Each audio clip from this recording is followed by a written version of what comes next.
तो जैसे कि हमने देखा कि एनी कंपाउंड किससे बनते हैं, losing and gaining of electron से बनते हैं, और कोवलेंट कंपाउंड कैसे बनते हैं, शेयरिंग ऑफ इलेक्ट्रॉन से बनते हैं। तो ये चीज़ें क्यों बनती हैं, आपको पता है क्यों? कोई भी अगर कंपाउंड है या मॉलिक्यूल है या एटम है, वो क्यों किसी से रिएक्ट कर रहा है? तो वो रिएक्ट करता है स्टेबिलिटी पाने के लिए। क्या पाने के लिए? स्टेबिलिटी की, ताकि वो स्टेबल हो सके। तो हम बात करते हैं कि जो आयनिक कंपाउंड होते हैं उनके बीच में फोर्स कैसी होती है, स्ट्रांग होती है, जिसका नाम होता है स्ट्रांग इलेक्ट्रोस्टैटिक फोर्स या कुलाम्बिक फोर्स के नाम से भी उसको जानते हैं। इसका एग्जांपल है NaCl और MgCl2। देन यही बात करते हैं अगर हम कोवलेंट कंपाउंड की, तो इनकी फोर्स ज़्यादा स्ट्रांग नहीं होती। जैसे एग्जांपल होता है HCl CH4। देन हम बात करते हैं कुछ स्पेशल टर्म्स चीज़ों की। जैसे एसिटिक एसिड का अगर हम बात करें, तो एसिटिक एसिड इज़ अ कार्बनिक कंपाउंड है जिसका मेल्टिंग पॉइंट कितना होता है, 290 होता है, और बॉइलिंग पॉइंट कितना होता है, 391 होता है। क्लोरोफॉर्म की बात करी जाए तो ये इसका मेल्टिंग पॉइंट कितना होता है, 209, और बॉइलिंग पॉइंट कितना होता है, 334। इथेनॉल की बात करी जाए तो इसका मेल्टिंग पॉइंट कितना होता है, 156, एंड बॉइलिंग पॉइंट कितना होता है, 351। ऐसे मीथेन की बात करते हैं तो इसका बॉइलिंग मेल्टिंग पॉइंट कितना होता है, 90, एंड बॉइलिंग पॉइंट कितना होता है, 111। ऑक्टेट रूल, जिसकी वजह से कोई भी एटम या मॉलिक्यूल्स आपस में कंबाइन होते हैं या टुगेदर विद रहते हैं, उसको एक्सप्लेन करता है ऑक्टेट रूल। ऑक्टेट रूल क्या कह रहा है कि एलिमेंट्स के पास टेंडेंसी होती है to attain 8 electrons in their outermost shell. अपने आउटरमोस्ट शेल में 8 इलेक्ट्रॉन उनको पूरे करने हैं, चाहे वो लूज करें, चाहे गेन करें, चाहे शेयरिंग करें, चाहे लूज करें, चाहे गेन करें, चाहे शेयरिंग करें, ताकि उन्हें क्या मिल जाए, नोबल गैस कॉन्फ़िगरेशन मिल जाए। तो ये रीज़न होता है जिसकी वजह से कोई भी चीज़ करते हैं। देन हम बात करते हैं कि why element react to form compound. कोई भी एलिमेंट क्यों रिएक्ट करता है कंपाउंड बनाने के लिए? तो आपको सीधा सीधा पता था कि इनर्ट गैस कॉन्फ़िगरेशन पाने के लिए, यानी स्टेबिलिटी पाने के लिए। क्या पाने के लिए? स्टेबिलिटी पाने के लिए वो रिएक्ट करता है। देन हम बात करते हैं कि carbon do not form any compound, only form covalent compound. कहने का क्या मतलब है कि यार कार्बन कभी भी आयनिक कंपाउंड की फॉर्मेशन नहीं करता, यानी C4- या C4+ नहीं बनाता। वो हमेशा क्या बनाता है, कोवलेंट बॉन्ड बनाता है बाय शेयरिंग ऑफ इलेक्ट्रॉन से। तो ऐसा क्यों होता है? तो बात करते हैं कि कार्बन कभी C4- नहीं बनाता। क्यों नहीं बनाता? क्योंकि जब ये माइनस बनाएगा तो इसका मतलब क्या है कि इसने 4 इलेक्ट्रॉन और ले लिए। 4 इलेक्ट्रॉन और ले लिए, पहले से 6 इलेक्ट्रॉन थे, टोटल 10 इलेक्ट्रॉन हो गए। अब 10 इलेक्ट्रॉन को होल्ड करना 6 प्रोटॉन की बस की बात नहीं होती, यानी बहुत ही ज़्यादा डिफिकल्ट होता है न्यूक्लियस की कि 6 प्रोटॉन के साथ वो होल्ड कर सके 10 इलेक्ट्रॉन्स को। देन हम बात करते हैं कार्बन डू नॉट फॉर्म या can not form C4 positive cation. 4 positive cation का मतलब क्या है कि इसने 4 इलेक्ट्रॉन लूज कर दिए हैं। अब आपको पता है जब एक इलेक्ट्रॉन लूज करा जाता है तो एनर्जी ज़्यादा लगती है, दूसरा करा तो और ज़्यादा लगी, तीसरा इलेक्ट्रॉन लूज करा तो और ज़्यादा लगी, और जब चौथा इलेक्ट्रॉन लूज करेगा तो इतनी ज़्यादा अमाउंट ऑफ एनर्जी लगेगी कि एटम ही फिनिश हो जाएगा, डिस्ट्रॉय हो जाएगा। तो हम इसमें C+4 भी नहीं बना सकते।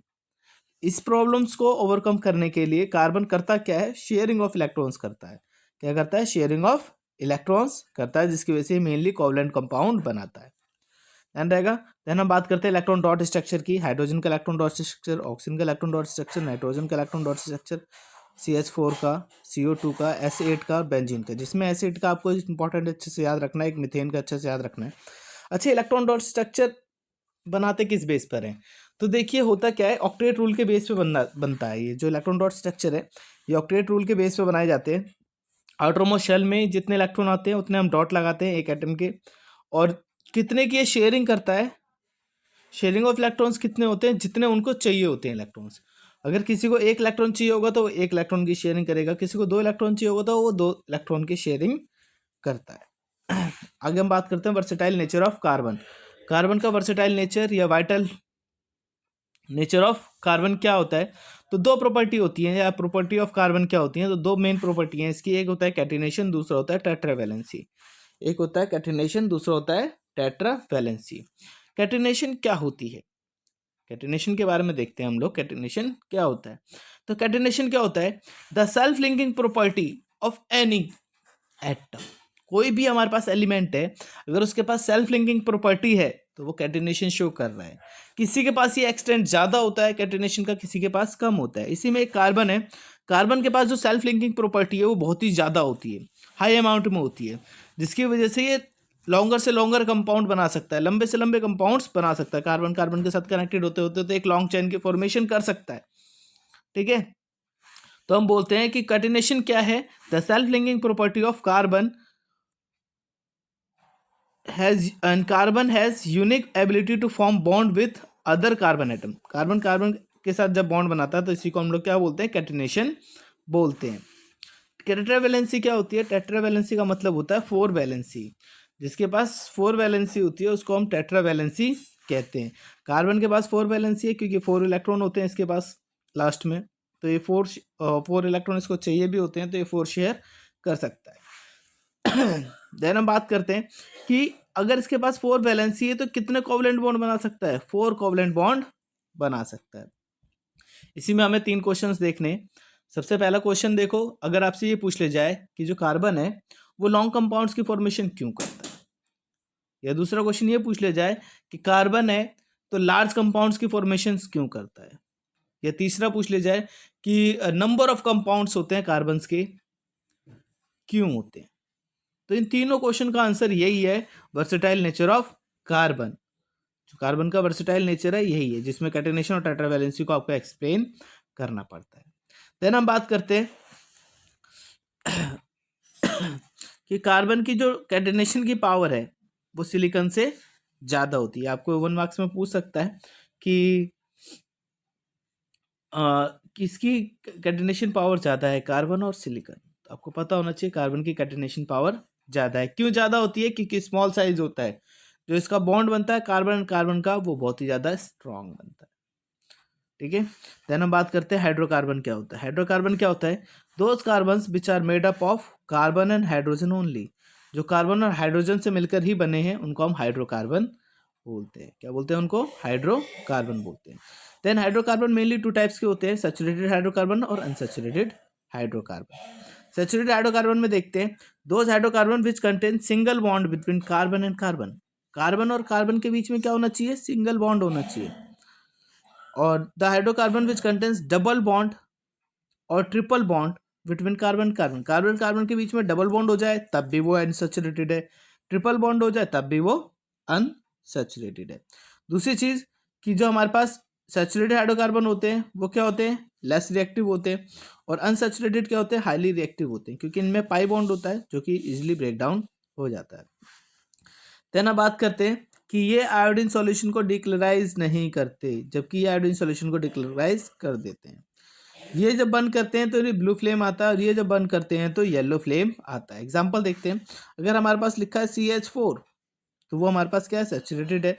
अगर हमारे पास लिखा है CH2 डबल बॉन्ड CH2 तो ये हमारे पास क्या है, अनसैचुरेटेड है। ध्यान रहेगा। देन हम बात करते हैं फंक्शनल ग्रुप की। फंक्शनल ग्रुप क्या होते हैं, द ग्रुप और compounds, the group of atoms और compounds attach to carbon, carbon के साथ जो अटैच्ड हैं और वो एक स्पेसिफिक प्रॉपर्टी प्रोवाइड कर रहे हैं उस कंपाउंड को, एक स्पेसिफिक प्रॉपर्टी प्रोवाइड कर रहे हैं, तो हमारा क्या कहलाता है, फंक्शनल ग्रुप कहलाता है। फंक्शनल ग्रुप हमारा हैलोजन भी हो सकता है, अल्कोहल भी हो सकता है, एल्डिहाइड भी हो सकता है, कीटोन भी हो सकता है, कार्बोक्सिलिक एसिड भी हो सकता है। ये सारे के सारे हमारे पास क्या है, फंक्शनल ग्रुप है। हैलोजन का कौन कौन से होते हैं हमारे पास halogen, fluorine, chlorine, bromine, iodine. Fluorine, chlorine, bromine, iodine, या chlorine, bromo, iodine, fluoro. Then alcohol की बात करते हैं तो अल्कोहल में क्या होता है, OH होता है, OH। इसका आईपीएसी नेमिंग में आपको ओल लगा हुआ नजर आएगा। एल्डिहाइड में क्या होता है, CHO होता है, CHO होता है, इसके आईपीएसी नेमिंग में आपको अल नजर आएगा, अल। कीटोन में C के ऊपर डबल बॉन्ड होता है, इसमें 1 नजर आएगा, और कार्बोक्सिलिक एसिड COOH होता है जिसमें आपको ओइक एसिड नजर आएगा। देन हम बात करते हैं होमोलोगस सीरीज की।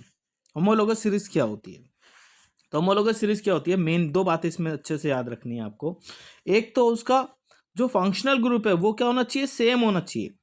The series of compounds in which the same functional group substituted for hydrogen in the carbon chain and adjacent members के बीच में, जो एडजेसेंट मेंबर्स होते हैं, 2 पड़ोसी मेंबर्स होते हैं, उनके बीच में कितने का डिफरेंस होना चाहिए, CH2 ग्रुप का डिफरेंस होना चाहिए। ये हमारे किस में आते हैं, होमोलोगस सीरीज के अंदर आते हैं। देन हम बात करते हैं होमोलोगस सीरीज। एक एल्केन सीरीज है और एक एल्कीन सीरीज है, तीसरा एल्काइन सीरीज है। एल्केन सीरीज जिसमें जनरल फॉर्मूला हमें याद रखना होता है CnH2n+2। एल्केन सीरीज हमेशा ध्यान रखना सैचुरेटेड होती है। कैसी होती है? सैचुरेटेड हाइड्रोकार्बन होता है, जिसमें CH4 आ गया, C2H6 आ गया, C3H8 आ गया। देन हम बात करते हैं एल्कीन सीरीज और एल्काइन सीरीज। ये हमारे अनसैचुरेटेड हाइड्रोकार्बन के होते हैं, ठीक है। इसका जनरल फॉर्मूला होता है CnH2n और इसका होता है CnH2n-2। इसमें जो एग्जाम्पल होते हैं वो होते हैं C2H4, C3H6, C4H8। देखिए डिफरेंस कितने का है? CH2 का ही डिफरेंस होगा बार बार। फंक्शनल ग्रुप सेम है। एल्केन है तो एल्केन होंगे सारे, एल्कीन है तो एल्कीन होंगे सारे, एल्काइन है तो एल्काइन होंगे सारे। कुछ प्रॉपर्टी देखते हैं होमोलोगस सीरीज की। सबसे पहली प्रॉपर्टी क्या कहता है कि सेम फंक्शनल ग्रुप होना चाहिए। अगर फंक्शनल ग्रुप सेम है तो उनकी केमिकल प्रॉपर्टी भी क्या होगी? आपस में सेम होगी। बात करते हैं जो रेफरेंस है कार्बन का, वो कितना है? CH2 ग्रुप का है, यानी 14U का है। जब कार्बन में डिफरेंस है तो उसकी फिजिकल प्रॉपर्टी भी डिफरेंस होगी। एक और चीज ध्यान रखना कि अगर हमारे पास कंपाउंड लिखा हुआ है CH3OH और हमसे कहते हैं कि कोई इसका कोई सीरीज बताओ, होमोलोगस सीरीज बनाओ, क्या बनेगा? तो आपको ध्यान रखना है CH3 में एक डिफरेंस क्या आएगा? CH2 का, बाकी कंपाउंड ऐसी का ऐसी जुड़ जाएगा। नेक्स्ट कंपाउंड बनाएंगे तो CH3 CH2, एक और CH2 बढ़ा दो और साथ में लगा दो OH, ठीक है। यहाँ पे OH की जगह Cl भी आ सकता है, Br भी आ सकता है, कुछ भी आ सकता है, ठीक है। बस आपको देखना क्या है कि एक CH2 ग्रुप एक्स्ट्रा हो। देखिए यहाँ पर क्या है, सिर्फ एक ही CH2 ग्रुप एक्स्ट्रा है। इन दोनों में क्या देखेंगे कि ये वाला CH2 ग्रुप एक्स्ट्रा है। तो जब एक CH2 ग्रुप का डिफरेंस आ जाता है तो उसको हम लोग क्या बोलते हैं? होमोलोगस सीरीज बोलते हैं। और दूसरी चीज क्या खास बात है कि फंक्शनल ग्रुप क्या होना चाहिए? सेम होना चाहिए। ध्यान रहेगा। चलिए एक बार नोट्स को दोबारा देख लेते हैं। रफ कर दें पहले सबको, ताकि बोल अच्छे से नोट्स लिख सकें। देख लीजिए अच्छे से।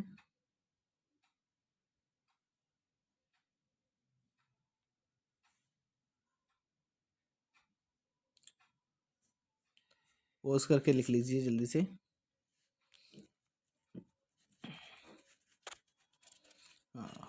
नोट्स ज़रूरी होते हैं। नोट्स ज़रूर इसलिए होते हैं क्योंकि आपको रिवाइज करना पड़ता है बार बार।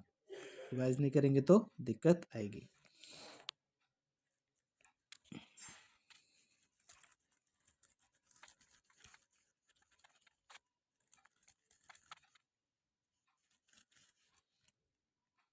लिख लीजिए जल्दी से, ठीक है। चलिए थैंक यू। इसके ऊपर क्वेश्चंस की सीरीज आएगी, उसको आप देखना ना भूलें।